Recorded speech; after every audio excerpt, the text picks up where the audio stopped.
नमस्ते बच्चों। आज मैं आपको बताऊंगी क्लास 10 वास्तविक संख्याएं अध्याय 1 उसका प्रश्नावली 1.2। सबसे फर्स्ट इसमें क्वेश्चन क्या है, निम्नलिखित संख्याओं को अभाज्य गुणनखंड के रूप में व्यक्त कीजिए। क्या बोला है इसमें, निम्नलिखित संख्याओं को अभाज्य गुणनखंड के रूप में व्यक्त कीजिए। तो सबसे पहले आपका कितना है, 140। अब देखो, जब हम लोग, सबसे बड़ी बात एक आप ये समझिए, जब हम लोग अभाज्य गुणनखंड करते हैं यानी कि किसी भी संख्या का जब हम गुणनखंड करते हैं तो उसको सबसे पहले एक छोटी संख्या से भाग देते हैं। किससे देते हैं? छोटी संख्या से। अब इसके लिए या फिर तो आप रफ कार्य पे कर लीजिए या फिर आप फेयर में भी दिखा सकते हो। देखो फर्स्ट आपका क्या है, 140। तो 140 में सबसे पहले यहाँ 0 है। जब मेरी यहाँ आखिरी में कोई भी सम संख्या आती है तो उसको सबसे पहले मैं किससे भाग करूंगी, 2 से। कितनी बार जाएगा, 2 सत्ते 14, ये आ जाएगा 0। इसको फिर से 0, 2 से दूंगी, 2 तिया 6, 1 बचेगा, यहाँ पे आएगा 5, 10। अब इसमें 35, अब इसमें 2 से नहीं जाएगा तो अब मुझे इसमें किससे देना चाहिए, इसमें 2 चला गया, इसमें 35 हो गया। अब यहाँ पे मेरा ना 2 से जाएगा, ना 3 से जाएगा, ना 4 से। अब ये किससे जाएगा, जब मेरा ये पीछे यहाँ पे 5 या 0 आता है तो मैं इसको 5 से देती हूँ। किससे दूंगी मैं इसको, 5 से। कितनी बार जाएगा, 5 सत्ते 35, 7 बार। अब 7 किसी भी उसमें नहीं आता पहाड़े में तो यहाँ पे आ जाएगा 1। तो इसका हमारा ये फैक्टर कितना हुआ, अभाज्य गुणनखंड। ये देखो, 2 गुणा 2 गुणा 5 गुणा 7। अब इसके हम लोग अभाज्य गुणनखंड कैसे लिखेंगे,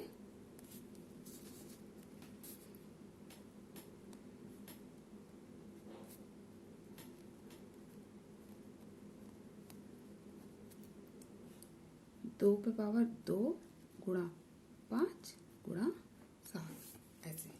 आगे समझ में आप लोगों को। अब इसके बाद इसी क्रम में आपका क्या है, दूसरा क्वेश्चन क्या है, सेकंड वाले। इसमें आपको क्या दे रखा है सेकंड में, 156। अभी मैंने आपको क्या बताया, जब आखिरी में सम संख्या होगी यानी कि 2, 4, 6, 0 तो आप सबसे पहले किससे दोगे इसको, 2 से। 2 सत्ते 14, 1 बचा, 2 अट्ठे 16, 78 बार। अब फिर 2 से देना है आपको, 2 तिया 6, यहाँ पे आएगा 2 नाम 18। अब इसको देंगे हम 3 से, 3 तिया 3 एकम 3 और 3 तिया 9। अब 13 किसी भी पहाड़े में नहीं आता तो 13 का 13 से इसका हो जाएगा 1। तो इसके फैक्टर हमारे क्या बनेंगे, 2 गुणा 2 गुणा 3 गुणा 13। अब इसके अभाज्य गुणनखंड क्या हुए हमारे,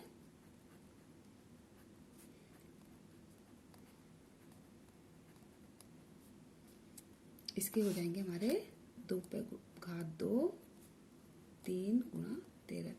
जब मेरे यहाँ पे कोई भी शब्द, कोई भी अक्षर बार बार रिपीट हो रहा है, जैसे 2 गुणा 2, तो इस पे मैं 2 की पावर 2 लिख सकती हूँ। अब इसके बाद थर्ड क्वेश्चन आप अपने आप करिएगा, 3825। फिर फोर्थ वाला मैं कराती हूँ आपको, 5005। क्या बताया था, जब आखिरी संख्या 0 हो, 5 हो तो हम लोग किससे देते हैं, 5 से डिवाइड करेंगे। सबसे पहले किससे करेंगे, 5 से। कितनी बार जाएगा, 1 0 0 1। अब ये जाएगा 7 से। देखो 7 10 में देंगे तो 7 एकम 7, 3 बचे, 7 चौक 28 और 7 तिया 21, 143 बार। ये अब जाएगा 11 से, कितनी बार जाएगा, 13 टाइम। अब यहाँ पे आ गया आपका 1। तो इसके फैक्टर आपके क्या हो गए, 5 गुणा 7 गुणा 11 गुणा 13। तो ये आपका क्या हो गया, अभाज्य गुणनखंड इसके। अब इसमें कोई भी संख्या रिपीट नहीं हो रही है तो क्या करेंगे आप लोग, कैसे लिखेंगे, 5 गुणा 7 गुणा 11 गुणा 13। ये आपका आंसर होगा। अब फिफ्थ पे है 7429। ये भी आप करिएगा, अगर नहीं आते हैं तो दोनों मुझसे पूछ लीजिएगा। अब इसी क्रम में मैं आपको दूसरा प्रश्न समझाती हूँ। दूसरे प्रश्न में क्या कह रहा है, पूर्णांकों के निम्नलिखित युग्मों के एलसीएम तथा एचसीएफ ज्ञात कीजिए। क्या करना है हमको, कोई भी संख्या दी हुई है, सबसे पहले उसका क्या करना है, एलसीएम और एचसीएफ ज्ञात करना है तथा इसकी जांच कीजिए। क्या जांच करनी है कि दो संख्याओं का गुणनफल किसके बराबर होता है, एलसीएम और एचसीएफ होता है। क्या कह रहा है, अभी फिर से समझो। ये कह रहा है कि जब मुझे दो संख्याओं का मैं एलसीएम या एचसीएफ निकालती हूं तो उन दोनों का गुणा और जो मुझे दोनों संख्या दी हुई है पहले से उनका गुणा बराबर होता है। देखो अब इसको हम कैसे सॉल्व समझो। संख्या में क्या दे रखी है, 26 और 91। अब मैं 26 का करती हूँ सबसे पहले। किसका,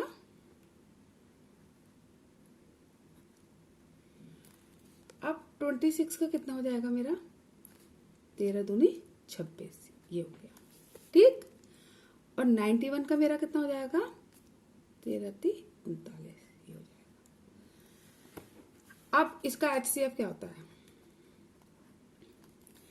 एचसीएफ वो होता है जो मेरा दोनों में कॉमन होता है। अब इन दोनों में कॉमन क्या है, 13। क्या है, 13।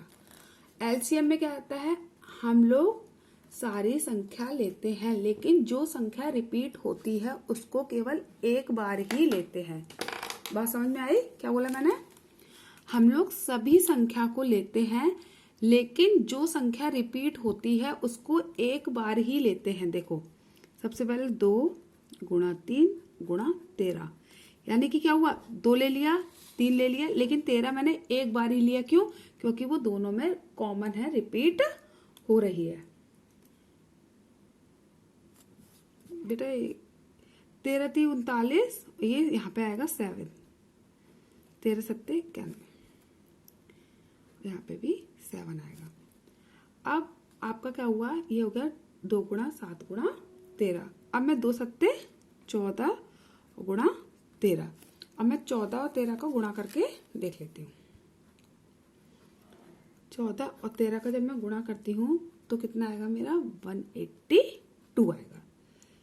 आगे समझ में। अब क्या हुआ मेरा, अब मैं क्या करती हूँ, एचसीएफ गुणा एलसीएम करती हूँ। एचसीएफ मेरा कितना है, 13, और ये कितना है मेरा, 182।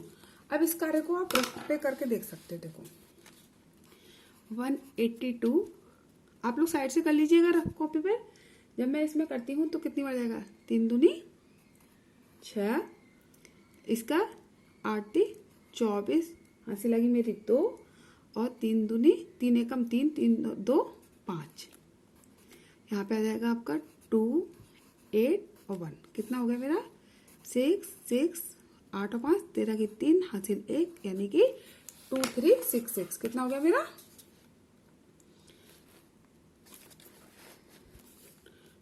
2366। ये तो हो गया मेरा एचसीएफ और एलसीएम। अब मुझे संख्या क्या दी हुई है, 26 और 91। क्या संख्या है मेरी, 26 और 91, यानी कि 26 और 91। जब मैं 26 और 91 का करूंगी तो इसका भी करके देख लेते हैं, 91 का 26 के साथ जब मैं करती हूँ तो यहाँ पे क्या आएगा, 6, और इसके साथ जब मैं करती हूँ तो क्या होगा, कितना आएगा, 9 × 54। यहाँ पे इसका 2 हो जाएगा, 9 दूनी 18, 6 6 8 5, 13 की 3 और 2। देखो अब इसका दोनों संख्याओं का गुणा और एचसीएफ एलसीएम का गुणा दोनों का बराबर आया है। यही हमको सिद्ध करना था। क्या सिद्ध करना था, जो मेरी दोनों संख्या हैं n1 और n2 बराबर एचसीएफ गुणा एलसीएम के बराबर हैं, यानी कि कितने आए, 2366 बराबर 2366 है। यही आपको प्रूव करना था। धन्यवाद। अगर आपको ये वाले क्वेश्चन समझ में नहीं आया तो आप मुझे कमेंट बॉक्स में करके पूछ सकते हो, और बाकी इसका जो सेकंड और थर्ड पार्ट है वो अपने आप करने की कोशिश करिए। नहीं आता है तो मुझसे कमेंट बॉक्स में करके पूछ लीजिए। धन्यवाद।